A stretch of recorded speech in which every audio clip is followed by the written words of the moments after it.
Hello, everybody, and welcome back to the LevelUp Podcast. I am your host, Brandon Smith, and today's guest is Kristie Dierig from Everspark.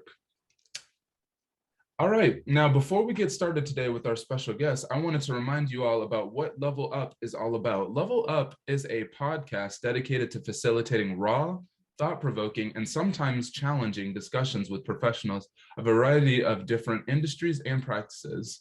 So again, we have our special guest, and I wanted to open it up with the question, just to tell us a little bit about yourself. Hey, Brandon, thank you so much for having me here. It's a pleasure to be a guest with you, and hello to all of our listeners out there. My name's Kristie. As you had mentioned, I'm based out of Cincinnati area, born and raised outside of Detroit. And I believe I got connected to you guys just from my 21 years in corporate America and my recent adventure out into Everspark to be an entrepreneur and kicking off my business as an HR consultant. So that's a little bit about me. I am a mom as well. I am a yoga practitioner. I love hiking and I love home renovations. So great to be here. Ooh, wow. Hiking, home renovations, yoga instructor as well. Is that what I heard right? Practitioner. Yes. Practitioner. Yes. Okay. Wow. So you definitely have like a variety of different skill sets just outside of entrepreneurship and then your 20 years of experience in corporate America. Mm-hmm. It's been a fun ride. It's been a fun ride. And obviously the ride's not stopping now, is it? Not at all. No. So, the story behind going into my entrepreneur journey, if I may jump there, Sure. is, it really wasn't pandemic driven. Although it's very timely and probably has a good reason for me to jump as many others have, the resignation or the great reshuffle, as we call it. Mm-hmm. But it's been in my heart for about 8 years to do something other than corporate America. I often say I was a part of a consulting club in college, and I actually applied for jobs for some of the largest consulting firms in the US, and they never offered me anything. So I ended up at a great company, in Cincinnati, one of Fortune 50. And it was a blessing in disguise, right? I had a great opportunity to get to know IT and HR in corporate America and build my skills from there. But it was in the back of my head saying, I still want to be a consultant. I still want to meet a variety of people and work with a variety of businesses and help them solve some of their problems in unique, customized, yet standard ways. How can I go off and do it? So, 8 years of very hard deliberation and a patient husband and family, I said, no, now's the time. So in November 2021 was my last day, and I set off, had a little downtime in the month of December, just regrouping, and some people call it corporate detoxing. But I had a chance to kick off my consulting business here in January. And so That's great. Yeah, so the journey's been fun. I've definitely got some ups and downs. I'm in the middle of it right now, and I'll tell you, I'm still on the journey, but it's been good so far. I did want to just drill back to a little bit of your experience prior to starting your own consultancy. I just wanted to kind of talk a little bit more. So I kind of read your bio and everything like that, and I saw that you were actually I don't want to get the title wrong. Were you an industrial systems engineer in college? Yes, I was. Yeah, I studied industrial engineering at the University of Michigan, and it was kind of this.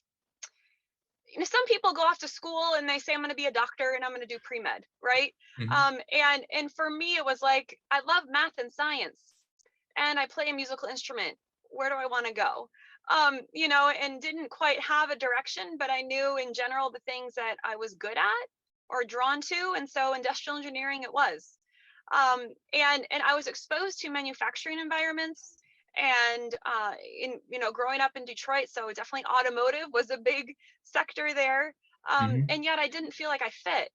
And so I had a chance to work for IT at this company in Cincinnati. And what I learned was that industrial engineering, right, is about the efficiency of processes. And I would say experiences, and how do we get from A to B, and how do you execute and bring things to life? And so I found some similarities in what I studied to what I learned and did in IT, and then it parlayed over into HR, same kind of thing. And especially Mm. in today's world, employee experience is really hot right now, and efficiency and the way that we use technology to do the work in the workplace. There's a lot of similarities in industrial engineering and process efficiencies there as well, and definitely infused with tech. So I bring a hybrid approach to the way I work, right? I understand the IT speak and the basic constructs of how things work, and definitely Mhm. the HR policy, the employee centered face of work as well. So that's a lot of what I bring to the work that I do as an independent consultant. Wow, well, it was definitely a seamless transition then. So what were some of the, I guess, in your previous roles, what were some of the challenges that you may have faced that may have been related to both the role and possibly the cultures that you might have operated within in the companies that you worked at? In the large corporate company I worked at. Yeah. Yeah, so I think there's some great strengths, and definitely some opportunities. So the things that I love most, the things that I learned most, was how to lead people. The company I work for creates great leaders and has a high value and desire for great leadership. And so I had the chance to work with and alongside many tremendous leaders, both here in Cincinnati and then worldwide. And I learned a Mhm. ton from them, in the way that they cared for individuals, the way that they showed their desire for my growth and for my career development. Um, I've learned a ton through tremendous leaders I've worked alongside. The second thing I've learned in working for that company is the importance of communication. To work in a large company, or when you have more than 50 to 100 employees, right? Yeah. You soon find that communication is key, and there are the intentionality behind it matters, right? Hmm. So simple things like, so I'd move from position A to position B, right? There was always a communication plan with carefully aligned and sequenced steps and dates on which who would know at what time and what would they hear and what was the message you would give and how would you put it in context to Kristie's individual career journey, etc. Like that was the air we breathed. That was very standard. And so, but in some of it, sometimes I was like, are you kidding me? Do we have to go through all this stuff? Is that just red tape? It kind of felt like that, but it really, really mattered. It So really set a tone. It kept culture. It respected people and individuals and their personal equity and how they wanted to be shown, but also like how it landed on the people who received that information and how they were to see that person in the position they were moving into and the position they were leaving. And so there are, that's one of many different aspects of the importance of communication mhm. in small, mid-sized, or very large companies, because I think it really makes a difference. So I guess going to that point, and I don't want to drill in this too Yeah. much, but so would you say that communication was good, or would you say you were talking about red tape? So would you say the communication kind of like may have been lost in translation? It might have been more of like a homogenous message that wasn't really kind of Mm. reflective of the person the communication was being received by? Yeah, actually, not so much. We actually did it really well. Okay. Um, yeah, so in that particular case, it was one of the elements that worked well, and we saw the importance of it. But challenges. That was your original question. So some of the challenges around working for a large company, right, is the things that feel bureaucratic, right? And Yeah. hold on, I need to tell so and so that I'm changing this job, and I have to wait for this communication plan that's not going to be ready for 2 weeks. What do you mean? Right? So you definitely have both sides of the coin. And it may feel slow. It may feel bureaucratic in some ways. Um, and so if you're a person who likes to go fast, who likes the informality, then maybe it doesn't feel like it's a good fit, or it's hard to comprehend why we have to do all these things, right? That wasn't necessarily my experience, but I can understand that and appreciate that. The other thing, and I think kind of goes along with that, that I would say one of some challenges in working for a large company is the desire to innovate in big ways, but the reality that sometimes they're a Titanic, and it takes a lot to shift it 1 degree, right? So what I Yeah. mean, right? So you can relate.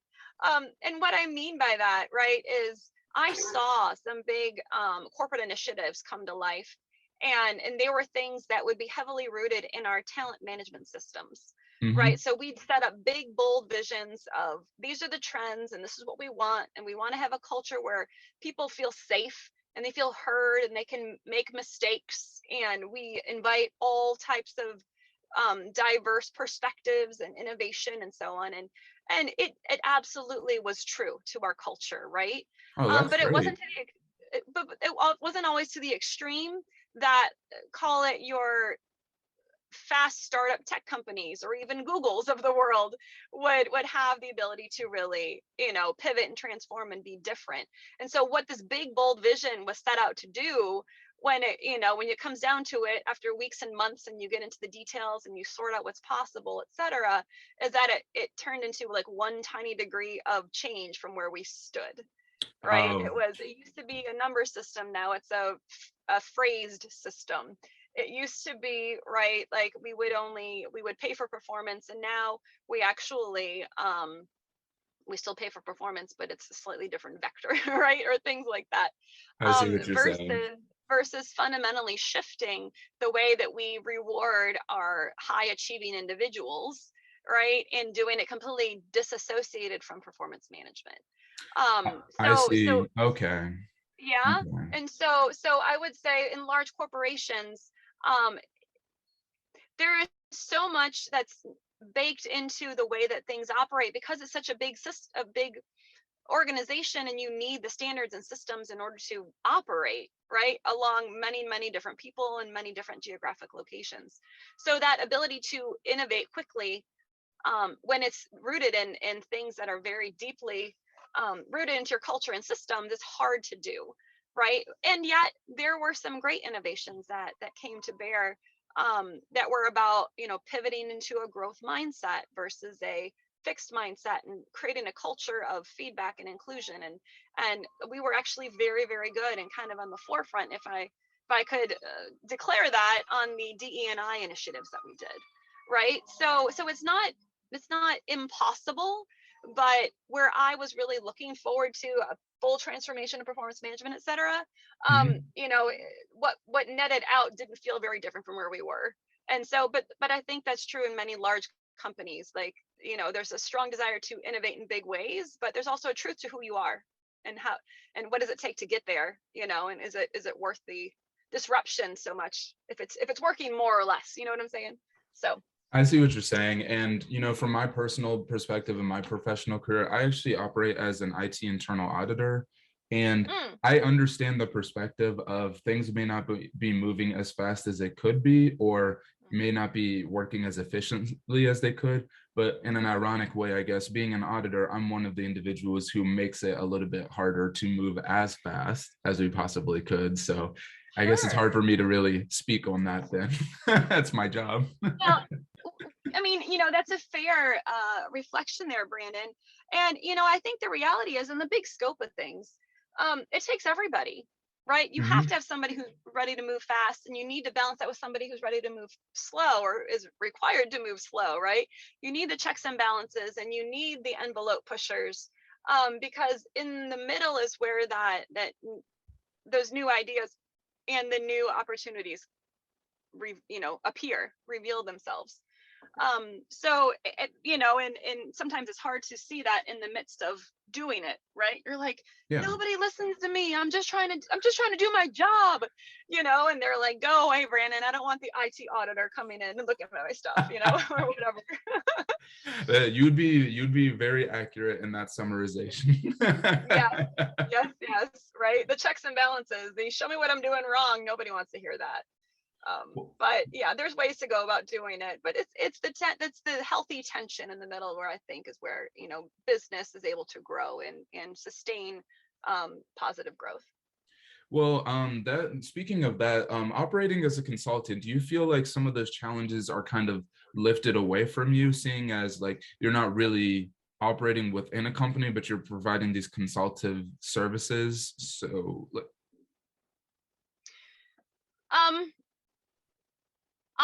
I definitely think as a business owner, as an entrepreneur, sure, I'm free from these kinds of challenges of communication and change of bureaucracy and so on. But the challenges flip into, a balance of constantly working in the business and working on the business. Like I have to constantly oscillate between the two and assume that they're both the same.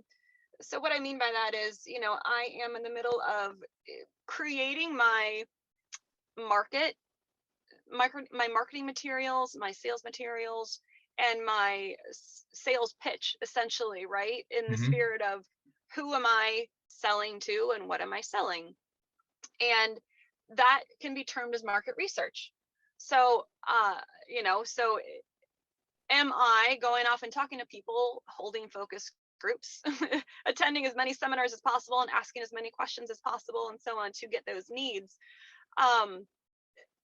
Which I would then even invite other people that I work with to do the same thing, right? If I'm helping clients to figure out how are they going to best provide their HR services to their employees in a way that meets the employee needs and it's a product that serves their needs as an employee, right? And as a parent or a caregiver or so on.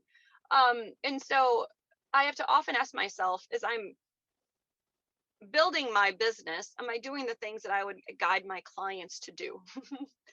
And I don't know if I'm the only person in this, but sometimes I have a natural tendency to do what's easy, right? To just like, I'm going to go on this sheet of paper and draw and envision and plan and so on. And I'll take that and run with it, versus going and talking to a bunch of people. And it comes both equal the same, or they move in the same direction.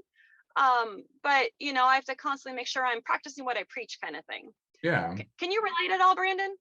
Oh, definitely. I mean, within the audit space, we obviously give a lot of opinions on, different processes that may not be operating effectively, but in an ironic sense, audit also gets audited by external auditors.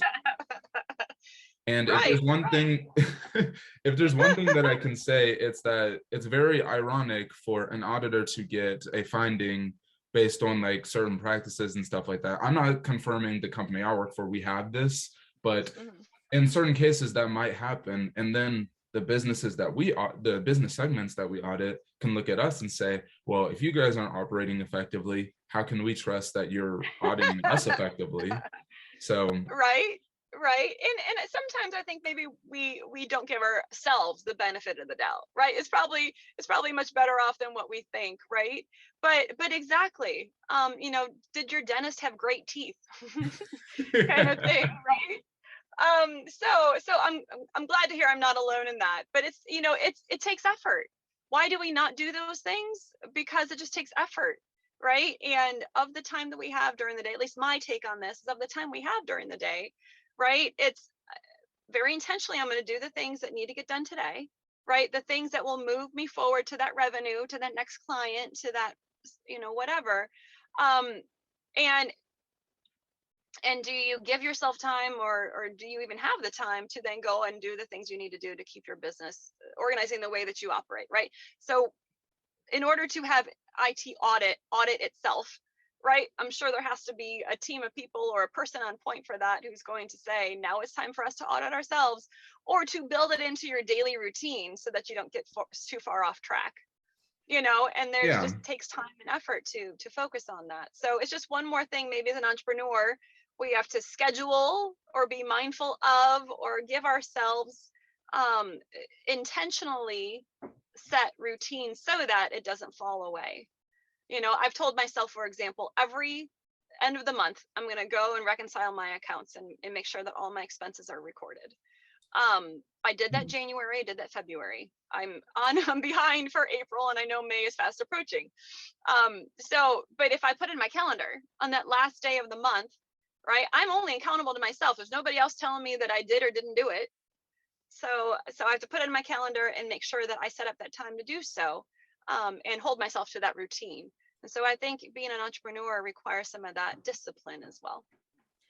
And that actually does go into sort of my next question, which is essentially, how do you organize your day? Like, what is a typical day like for you, and how do you kind of like still manage that work-life balance, especially since it seems like you still have a lot of things outside of your consultancy that you do? Yeah, that's a great question. And I definitely can't say if I were to tell you, right, on a perfect sheet of paper, what would it look like? I think it might be different than what I'm actually doing. So this is a good question for me to reflect on. But I would say, what does my typical day or week look like?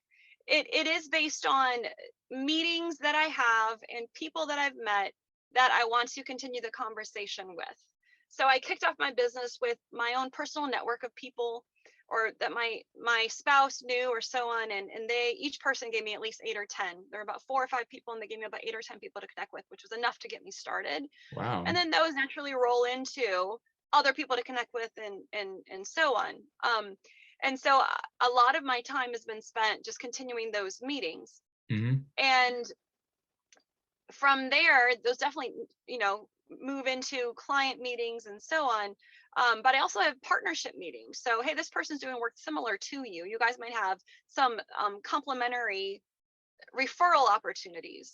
So go meet with them, And so I've met with, I don't know, a dozen or maybe 20 different people like that. And then some of it is, there are networking events and social events and chamber events and my HR industry led organizational events.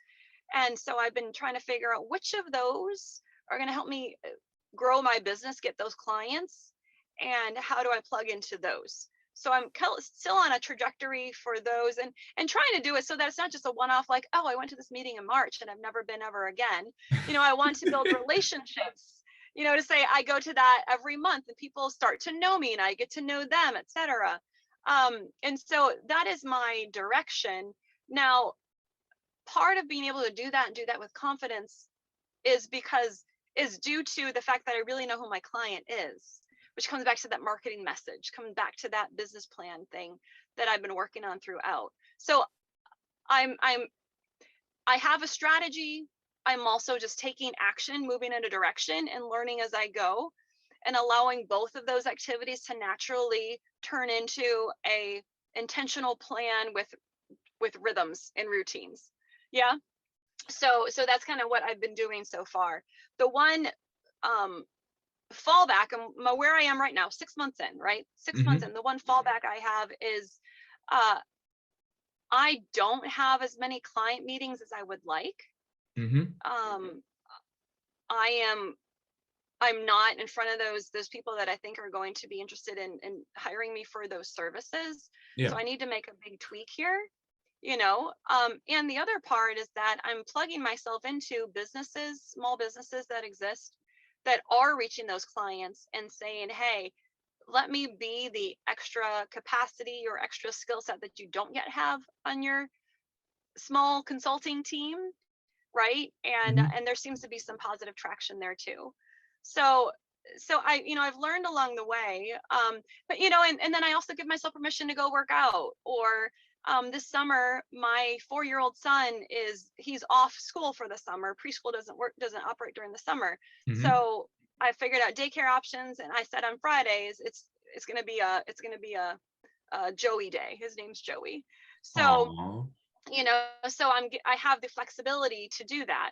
We're moving houses here in Northern Kentucky, Cincinnati area.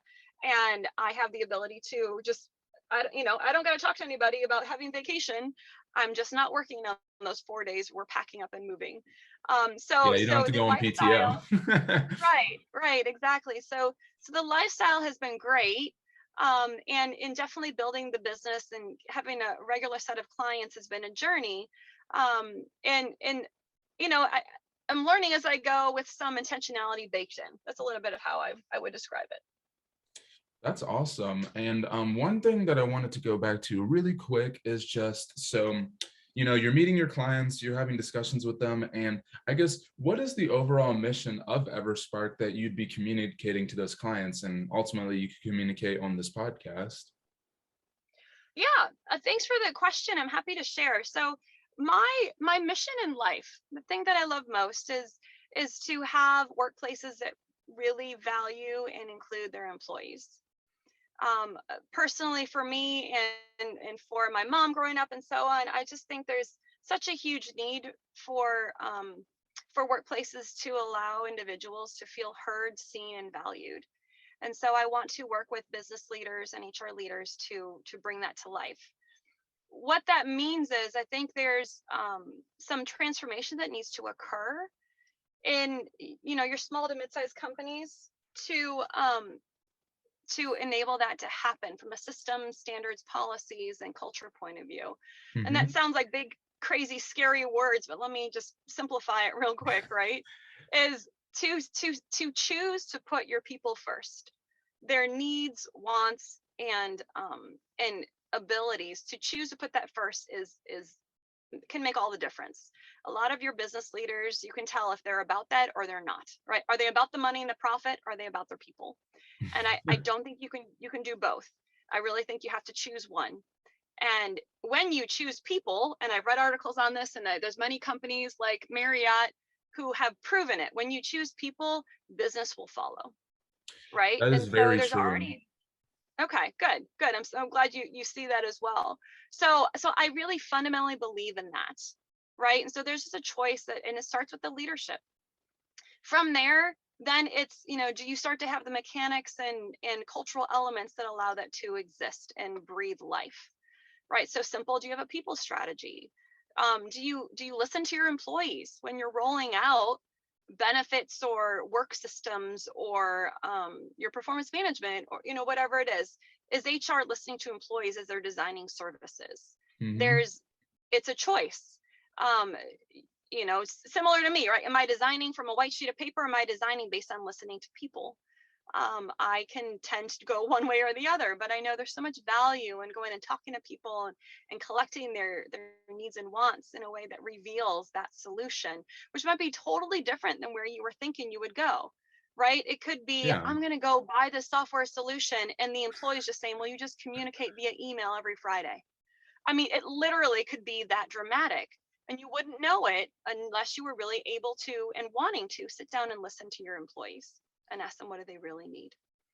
And so like people strategy and helping, making sure we listen to the employee voice as we deliver HR solutions. I also facilitate workshops that are design thinking is the industry term for that, but essentially it's allowing that employee voice to be the starting point of that problem solving session, and then prototyping and getting feedback immediately, all within one day. You can do all of that. And what that means is you're going to fail fast and fail often up front, so that you'll come up with a better solution that you're going to go and actually activate at a faster rate than doing it the other way, right? I have a problem. I'm going to build a strategy. I'm going to get alignment. I'm going to get funding. I'm going to do all this stuff. And then I'll go and ask my employees, maybe not even ask them, I'll go train them on what we just did, right? And that's just backwards in today's day and age. Yeah, So I definitely, oh, sorry, I didn't want to interrupt. Oh, no, go ahead.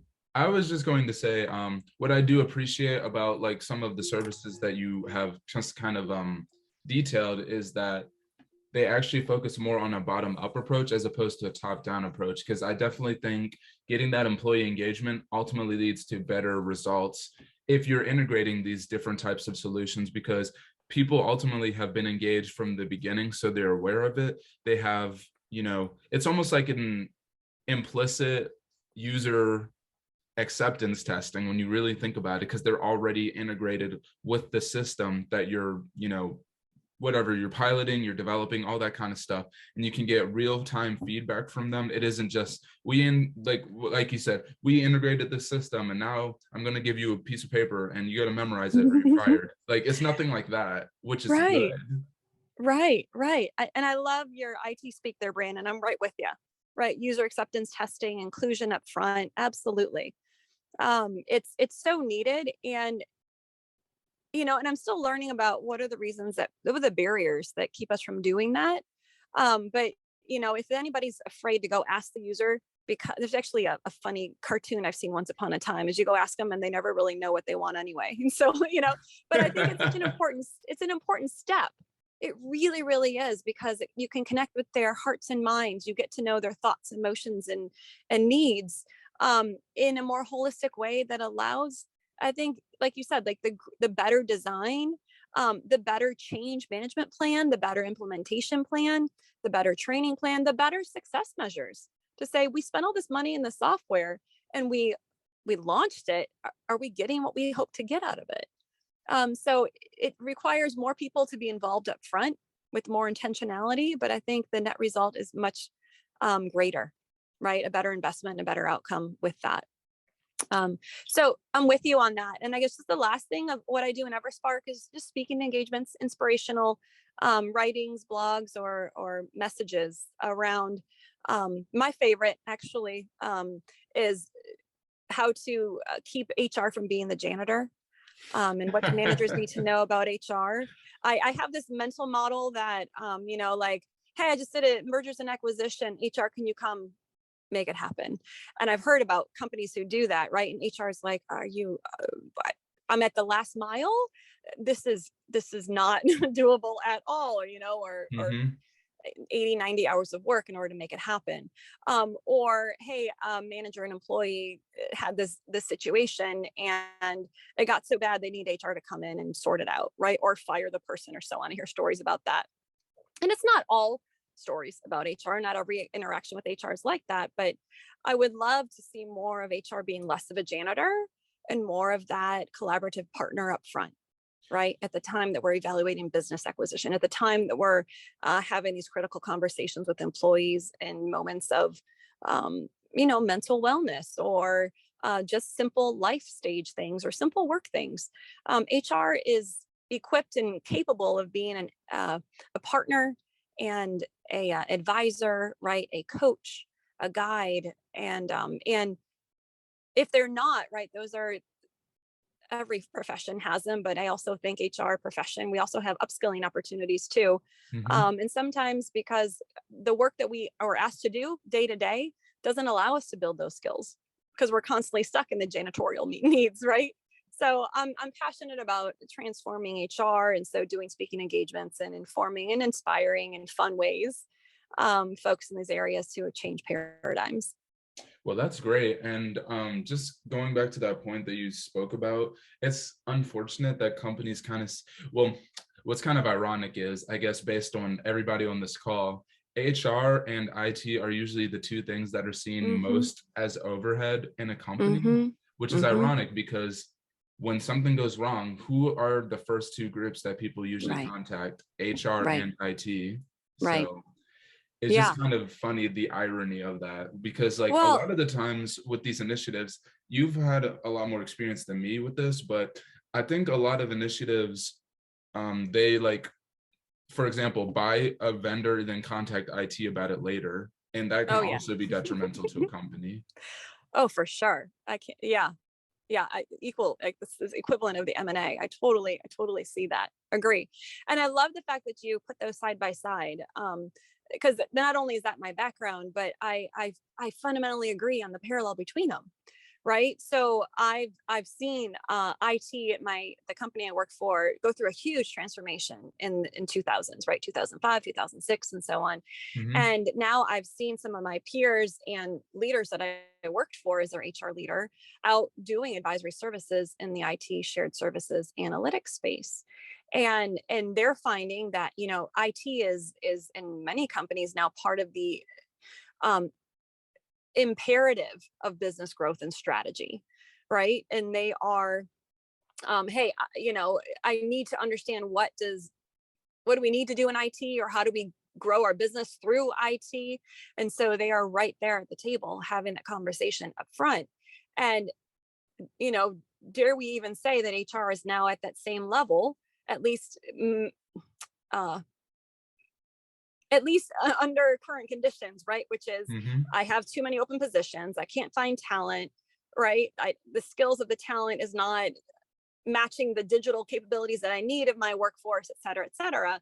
And so I hope that leaders are turning to their HR folks to say, I need you too, right? In this critical time where there's a talent shortage and there's a huge shifting going on, and people asking more of their employers in terms of benefits and flexibility and so on, and that we are looking at as an opportunity to think differently as leaders and as employers, and choosing to include HR early upfront in those conversations, because it matters, and it can change the outcomes for sure.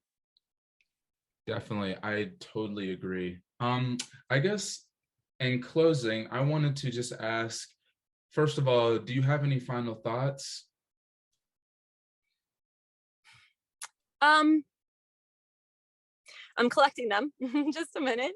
So what I would offer is, to your audience and under the guise or the themes of this podcast is, number one, corporate America, entrepreneurship, wherever you're finding yourself these days, there's always something to be learned. There's always something that works really well.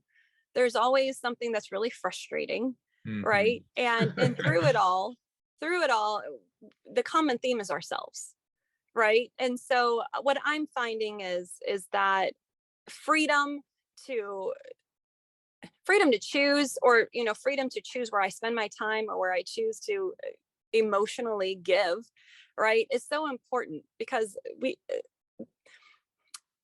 will be asked all the time to give, right? So managing our own mental energy and awareness and health is so important, especially these days. And so I am very mindful of how do I make sure that I'm taking care of myself no matter where I am, and communicating my needs and communicating my boundaries and being clear about how I spend my time, whether I was in corporate America or how I spend my time as an entrepreneur. It's slightly different, and yet it's still critically important. And I'm definitely still on that journey as well. I haven't figured it all out, but I'm understanding the importance that it has for me and my well-being. And so I'm actively trying to incorporate those things into my days and weeks and months. So I think that's just one key theme that I have across the board. And the second one would be just, part of my own personal mission, if I may use this platform for, a quick second, is how can we all just be more compassionate at work? How can we really look at our colleagues as people? How do we embrace their differences? How do we improve our own skills and abilities so that we can do that with more comfort and confidence? I just think there's so much opportunity that, it is for a CEO who needs to declare that we are going to be people-centric. Yes, that needs to start there. And yet it doesn't have to be the only place where it can start. And so I invite everybody who's an employee or a manager of others to just consider how might we bring the workforce to be more human, more kind, more considerate, more open, so that we can, give our best and do our best work. And that's ultimately what we all want at the end of the day, when, where we go work for somebody, is the chance to do that. And that's a great final point, because that really ties into the overall mission of Level, which is to really help center diversity and equity and inclusion in all of these different companies, and help them really understand that diversity and inclusion is not just something that's optional. It's something that is optimal for a company to be at the best for performance and increase company culture, retention, all of that great stuff that companies want, but sometimes don't really know how to really figure out. Absolutely. And the phrase that you guys said, it's optimal. I totally agree with that. Totally. I love the choice of wording, because that's absolutely true. And in the numbers, right? So from a finance point of view, we're going to look at what's my ROI, right? It's absolutely there for DE&I. It may not be as tangible, right? Or might require a broader scope in order to identify it, but it is so true. It is proven again and again. And so if I may just share one quick story. So this week I had the great opportunity to be a part of a panel that was recorded regarding living compassionately at work. And so it's a nonprofit based out of Cincinnati called Courageous Love. They have two product divisions. One's Living Undivided, one's Working Undivided. And it was the Working Undivided where they were building some content. So I was very graciously invited to be on the panel with some other amazing peers here in town. And what, two things that stood out to me. Number one is the gentleman to my left, he said, diversity first, right? He's a business consultant, and he definitely plays in the space of diversity and inclusion and equity.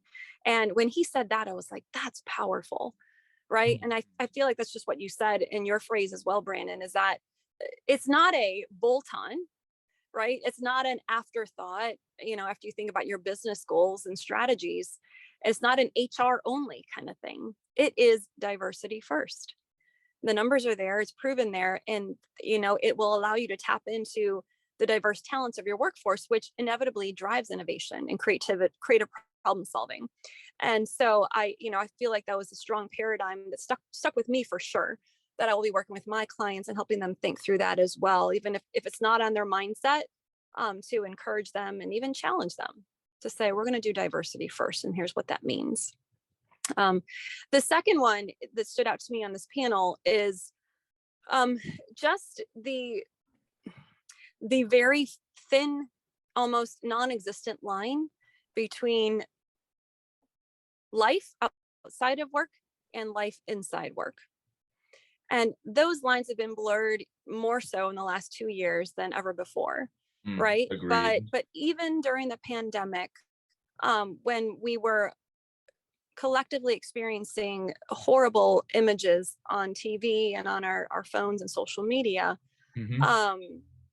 I was reflecting back and finding that maybe I didn't show up for my staff, regardless of skin color, regardless of anything, right, in very intentional ways that allow them to bring that which happens outside of the workplace into the workplace, and let them feel heard and seen, and let them unpack what they were experiencing, not for the sake of getting it out of the way so they can do the work that we're paying them to do, but to see them as a human being, and to acknowledge what we were collectively experiencing, but processing in different ways. And while I did acknowledge some of those events and have certain conversations with certain people, I didn't do it in an open, intentional, and inviting way with my team of 9 reporting to me in ways that I wish I would have done. So I'll be doing that differently going forward. But those are the two things, reflecting back through my experience this week on the panel, that definitely stood out to me, and that I think play well to the Level Up DE&I mission and purpose you guys have here. So that's what I would share, just in terms of my recent experiences. Well, thank you so much for those final thoughts. And just let us know, what is a way that we can stay connected with you, Kristie, both myself and our viewers today? Yeah, well, Brandon, thanks again for having me today. I've really, really enjoyed the conversation. You give me some things to think about myself and the way that I'm operating my business and moving forward in my own career journey today. So it's just been great spending time with you. Anybody who wants to reach out and get connected, you can find me on LinkedIn at Kristie Dierig. You can also find Everspark as a business entity on LinkedIn. You can also go to ever-spark.com and find my information there, reach out, connect. I'd love to schedule just a introductory conversation with you. If you want to talk shop, I'm happy to do that too. I just love the world of work and the great opportunities we have in front of us. HR and CEOs and CFOs and COOs alike. I'd welcome the opportunity to talk to anybody, managers too. You don't have to have a C-suite title, but anybody. I would just love the opportunity to chat and see what's going on. So thanks again for the opportunity, Brandon. Yeah, thank you for joining our podcast. And anybody listening, you will not regret that conversation. But anyway, thank you to everyone who tuned into our podcast today. If you like this episode, please be sure to give it a like, subscribe to Level D&I's YouTube channel, and, click that bell icon as well. It wouldn't hurt. So thank you again, Kristie, and thank you everyone watching, and have a good day.